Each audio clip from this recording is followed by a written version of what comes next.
ઘણા વર્ષો પહેલા ભાટિયા લોકોનું વેપારી ક્ષેત્રે દબદબો હતો.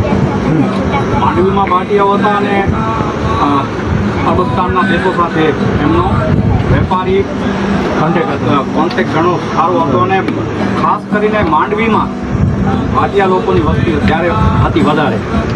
એક વખત દરિયાની વચ્ચે માલ ભરેલો વાહન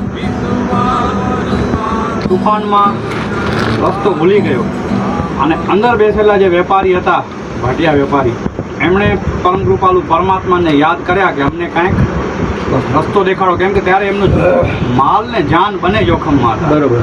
પણ માલ તો ઠીક છે, જાન બચી જાય તો પાછું કમાવી શકામને. એમના પરોપકારોના કારણે, એમના પૂર્વજોના પરોપકારને કારણે આ વિસ્તારમાં, ત્યારે બાવર નહોતા, આ વિસ્તારમાં એમને 5 ઘોડા દેખાણા. બરોબર.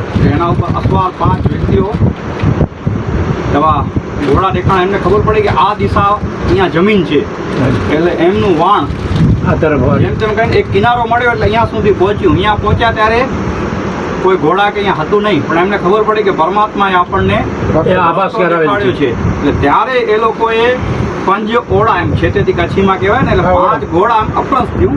5 ઘોડા એમને જે દેખાણા હતા એ 5 ઘોડાની અહીંયા સ્થાપના કરી આ જગ્યાએ. અને ભાટિયા લોકોના દ્વારા ટોપણસર જે તળાવ છે, કેમ કે ટોપણસર માંડવીમાં છે અને બાળામાં છે, હાજી, એટલે અહીંયા કને એમણે તળાવ બનાવ્યું. હાજી.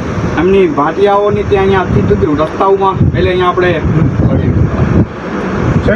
સેનેટરી કહેવાય, બરાબર, અતિથિગૃહ નહીં પણ ધર્મશાળા.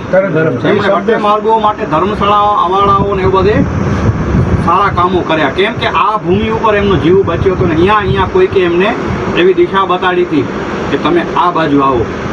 એ પરમાત્માની જે કૃપા થઈ હતી, એ કૃપાને અનુસંધાને 5 ઘોડાની સ્થાપના કરીને પછી કચ્છમાં વરસાદની તો અછત અનિશ્ચિત હતી. અષાઢી બીજ એ આપણો કચ્છનો નવું વર્ષ કહેવાય. એમ કહેવાય કે અષાઢી બીજના વરસાદ થાય જ, જમી છાંટલા થાય, ત્યાંથી આપણા કને ચોમાસાની શરૂઆત થાય.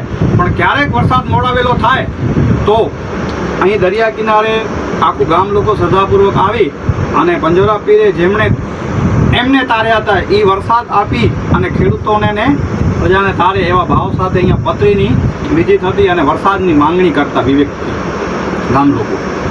એટલે આ જગ્યા ઉપર સમગ્ર ગામ આવતું. આજે પણ અહીંયા કને પ્રસાદ આવ્યો છે, માજની પરંપરાને જાળવે છે અને ગામના ઘણા બધા લોકો અહીંયા આવે છે અને ખાસ કરીને દરિયામાં સ્નાન કરે છે.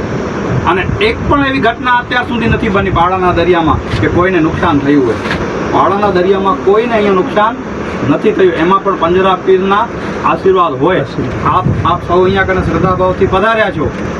આ જ રીતે દર વર્ષે અષાઢી બીજે લોકો અહીં શ્રદ્ધાપૂર્વક એક દિવસ પધારે અને પંજરા પીરને નમન કરે તો આપણી જે પરંપરા છે એ જળવાઈ રહે, નવી પેઢીને ખ્યાલ આવે. જે મેં કીધું એમાં હું કદાચ ખોટો પણ હોઈ શકું. મને જે જાણ